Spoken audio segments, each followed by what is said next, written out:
here in the Holy Land. Welcome to the Nourish Your Biblical Roots podcast. I'm your host, Yael Eckstein, President and CEO of the International Fellowship of Christians and Jews.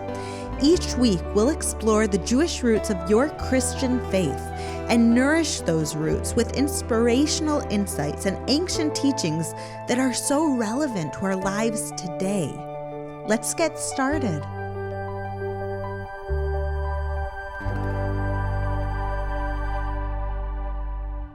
On today's podcast, we're going to talk about life's tests, God's tests. We'll take a look at Abraham's tests in the book of Genesis and discover the purpose of life's tests and why instead of running away from them, we should look forward to them with excitement and joy. It is possible to have this kind of mindset, and on today's podcast, I'll show you how. If you've ever asked this question, God, why are you testing me? Then this episode is for you. The verse that we'll focus on today is Genesis 12:1, and I'm going to read it to you now. The Lord has said to Abram, go from your country, your people, and your father's household to the land that I will show you. This verse contains God's first commandment to the patriarch Abraham, to leave behind everything that was familiar to him, his country, his people, and his father's home, and to follow God to an unknown destination. According to Jewish tradition, God tested Abraham 10 times, and this directive was his first test. And let me tell you, I can definitely relate to this test. It was 2005 when my husband and I were a newly married couple planning out our future. But we felt God tugging at our hearts, telling us to make Aliyah, to go home to Israel and begin our family there in the Jewish homeland. It was incredibly hard to leave everything behind that I was familiar with. The country that I was raised in, the language that I knew, the culture I was comfortable with, and of course, my friends and my family. But my husband and I just knew that it was the right thing to do.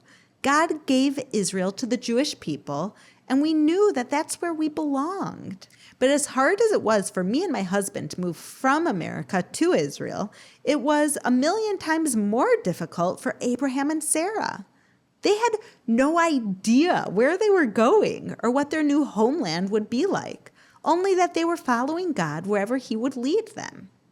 And while Amichai and I jumped on a plane and arrived in Israel about 11 hours later, Abraham and Sarah, they had to embark on a long and treacherous journey through the desert. And of course, with no technology, leaving home meant that they would be completely cut off from everyone and everything that they knew. Not like me, who was able to call home a few times a day. When God commanded Abraham to leave everything behind and follow him into the unknown, it was a huge test of faith. And you know what? Abraham passed it with flying colors. But the rabbis asked an important question. Why did God test Abraham in the first place? Didn't God already know that Abraham was a man of faith? Nobody likes tests, but sometimes they are necessary. When Amichai and I moved to Israel, one of the things that we had to do in the process of becoming Israeli was to take a driving test to receive our Israeli driver's license. These tests are notoriously difficult, and plenty of good drivers with decades of experience have failed them. It doesn't matter if you've been driving for 40 years with a perfect driving record. When you get behind that wheel, you are a teenager again, and you have to convince the instructor that you are a capable driver. Thankfully, both of us passed our driver's test. But unlike the driving instructor that tested us, when God gives us a test in life, he already knows if we will pass it. God knows everything, the past, the present, and the future. God sees straight into our hearts and knows exactly who we are and what we can achieve. So why does he give us tests when he already knows if we will pass it or not? The rabbis gave the following answer. God's tests are not for his benefit, they are for ours. The purpose of Abraham's tests and all tests in life is not so that God will know what we are capable of, but so that we will know what we are capable of. Tests show us who we really are and help us to become the person who God created us to be. The Hebrew word for test is nisayon. When God tested Abraham in Genesis 22:1, the Bible uses this form of the word. We read, "Ve'elokim nisa et Avraham," and God tested Abraham. There's a lot we can learn from the Hebrew word nisayon about the purpose of tests and how we can benefit from them. Literally, nisayon means experience. In modern day Hebrew, if you want to say that a plumber has 10 years of experience, you would say that the plumber has 10 years of nisayon. Just as experience in a trade or field makes a person better at what he or she does, the tests that God sends our way help us hone our life skills and become even better versions of ourselves. Every person is born with a certain potential, but unless that potential is activated, it will remain latent potential. Tests are God's way of bringing out our strengths and giving us the opportunity to be the best that we can be. How would we know what we are truly capable of if we aren't given an experience that challenges us to do something that we've never done before or to be someone that we've never been? Life's tests are opportunities to discover our true potential and to take that potential and to make it real. The rabbis pointed out that the word nisayon shares the same root as the Hebrew word nes, which means miracle. In Hebrew, when two words are related linguistically, it means that they have something in common with their meaning. In this case, just as a miracle is an event that goes beyond nature, a test is an event where we can go beyond our nature and do things differently. It is a chance to transform from who we are into who we can be. Just as a miracle, a nes, can cause the sea to split and the sun to stand still, a test, a nisayon, can cause an angry person to become a patient person, or a prideful person to become a humble one. A test changes our nature. But unlike miracles, the tests that we go through can create changes that last forever. And there is one more thing we can learn from the word nes, the root of the word nisayon. Not only does it mean miracle, but it also means banner. The rabbis taught that just as a banner is something that is raised up high, a test is something that raises us up to a higher level. With this definition in mind, let's look again at Genesis 22:1. Instead of reading the verse, "And God tested Abraham," we can read it, "And God lifted up Abraham." Through our tests, we are lifted up to a higher spiritual plane. Let me tell you how I experienced this in my own life. During my first year in Israel, I met some incredible people who, like me, made Aliyah. But unlike me, they moved to Israel during extremely difficult and dangerous times. I was in awe of my friends who lived through the Gulf War and had to send their little children to kindergarten with gas masks just in case Saddam Hussein sent chemical warfare in one of his Scud missile attacks. My friends didn't cower in sealed bomb shelters all day, only when the sirens went off. Otherwise, they went on with life like all Israelis and lived with faith.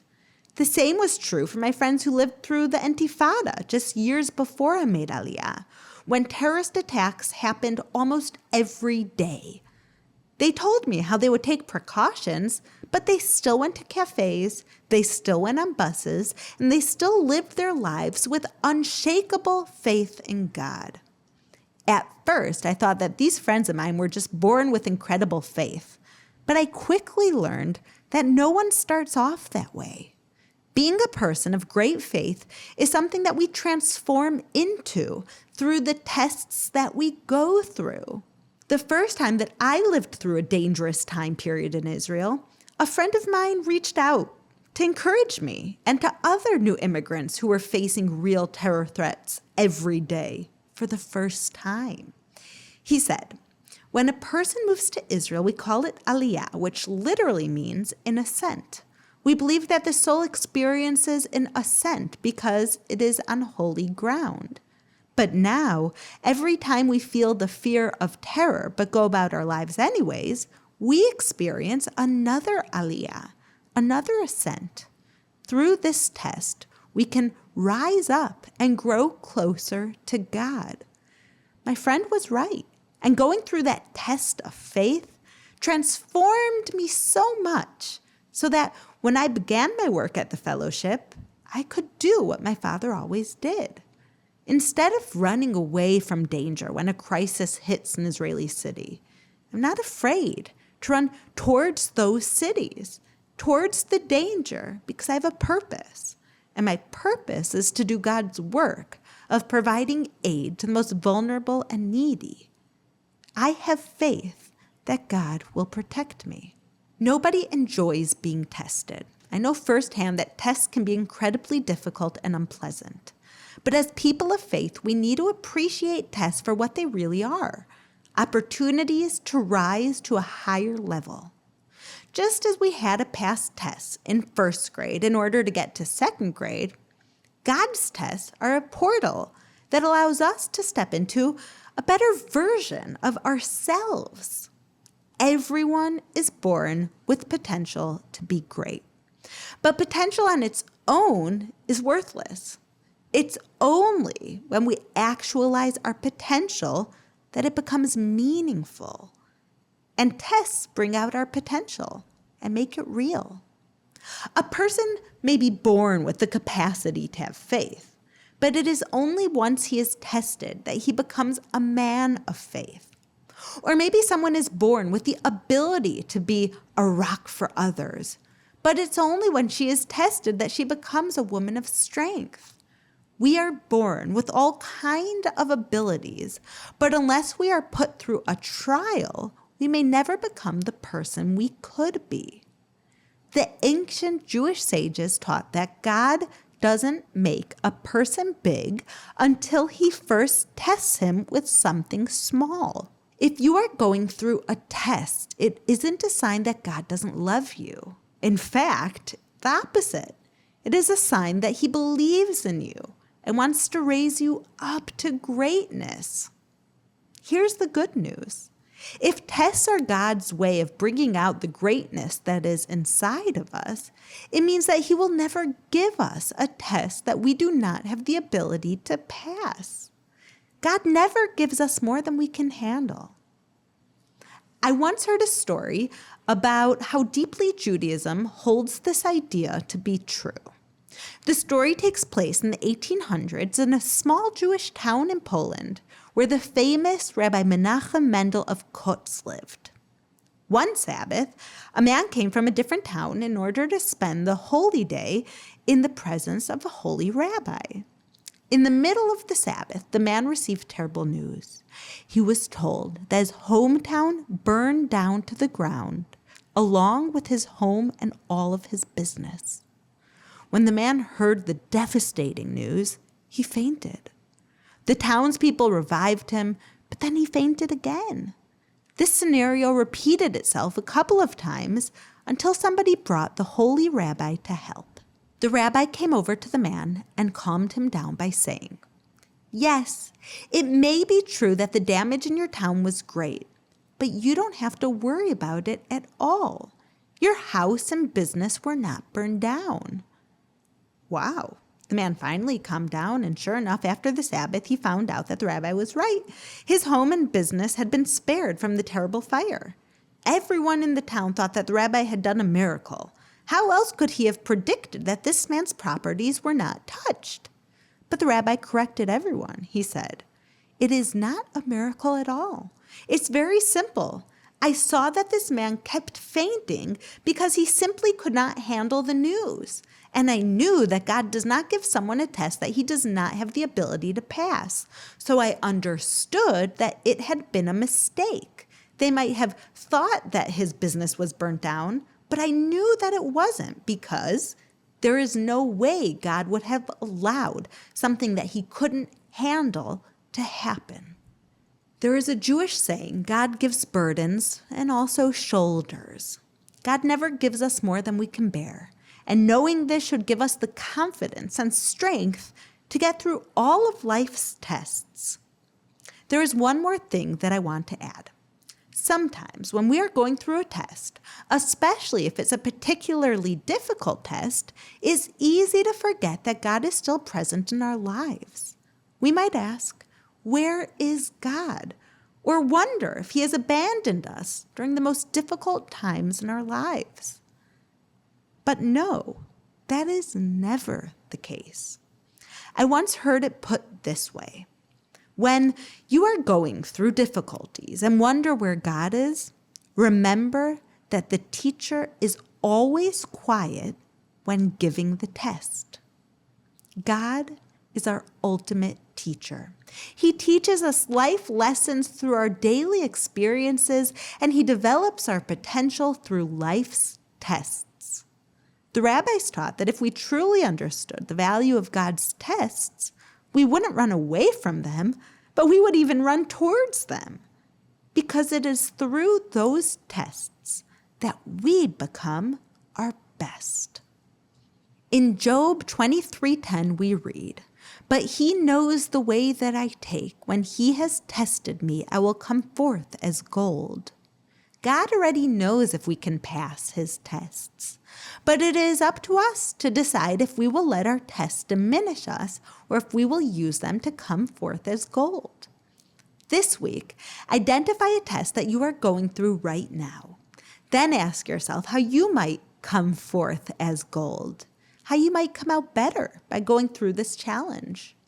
What can you learn from this test? How can you become a better person by going through it? Who is God calling you to be by giving you this particular challenge? We don't get to choose our tests in life, but we do get to decide how they will affect us for the rest of our lives. Instead of complaining about our tests, let's choose to learn and grow from them. And in doing so, we'll make our teacher very proud. Shavua Tov, my friends. Have a wonderful week from here in the Holy Land. Thank you for listening to the Nourish Your Biblical Roots podcast. If you like what you have heard, visit me at mybiblicalroots.org for more of my teachings, videos, blogs, and books.